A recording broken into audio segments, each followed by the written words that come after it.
வணக்கம்.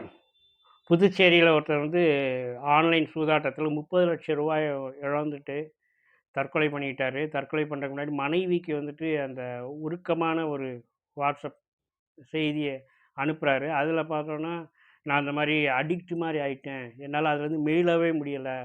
என்னோட எவ்வளோ சம்பாத்தியம் பண்ணேன். லட்சக்கணக்கில சம்பாத்தியம் பண்ணேன். சம்பாதிச்ச ஃபுல்லா உள்ள விட்டுட்டேன்.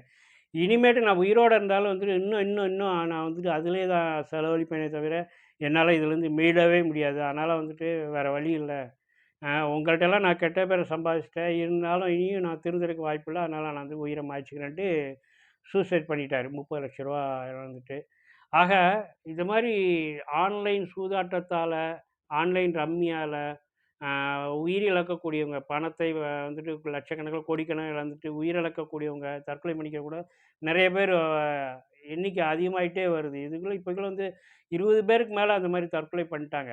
ஏன்னா ஆன்லைன் ரம்மிய பத்தி நாங்க ஏற்கனவே நெறைய தடவ சொல்லிட்டு தான் இருக்கிறோம்.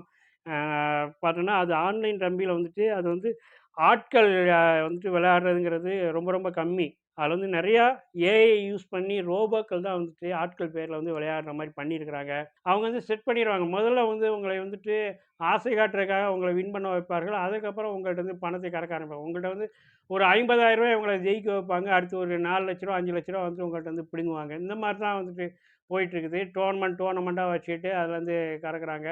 நீங்க முதல்ல ஒரு ரூ. 100 தானே போயிருக்கு, ரூ. 200 தானே போயிருக்கு அப்படின்னு நினச்சுட்டே பெருசா நினைக்காம போயிட்டுருப்பீங்க. அடுத்து ஒரு ரூ. 1000 போகும். அடுத்து உங்களுக்கு ரூ. 2,000 லாபம் கிடைக்கும். அடுத்து உங்களுக்கு ரூ. 5,000 போகும். இப்படியுமா ஆயிட்டு தான் லட்சக்கணக்கில போயிருது. தயவுசெய்து மக்களே இந்த மாரி ஆன்லைன் ரம்மிக்குள்ள போயி உங்கள பணத்த இழக்காதீங்க. எப்பயுமே நம்ம ஒரு முதலீடு பண்றதுனால என்ன சொல்லுவோம்னா, நீங்க சேமிப்பை மட்டுமே வைத்து முதலீடு பண்ணுங்கள்ன்னு சொல்லுவோம். ஆனா முதலீடுகள் எப்படி வேணாலும் போகக்கூடும். அதே மாரி தான் நீங்க இந்த மாரி விளையாடணும்னு நீங்க நெனச்சா கூட உங்க சேமிப்புலேருந்து விளையாடுங்க. தயவுசெய்து உங்களுடைய வருமானம் முழுவதையுமோ அல்லது கடன் வாங்கியோ செலவழிக்காதீங்க. இந்த மாரி உயிரிழக்கும் அளவுக்கு, தற்கொலை போகும் அளவுக்கு பண்ண போயிறாதீங்க. இத புரிஞ்சுக்கோங்க. நன்றி, வணக்கம்.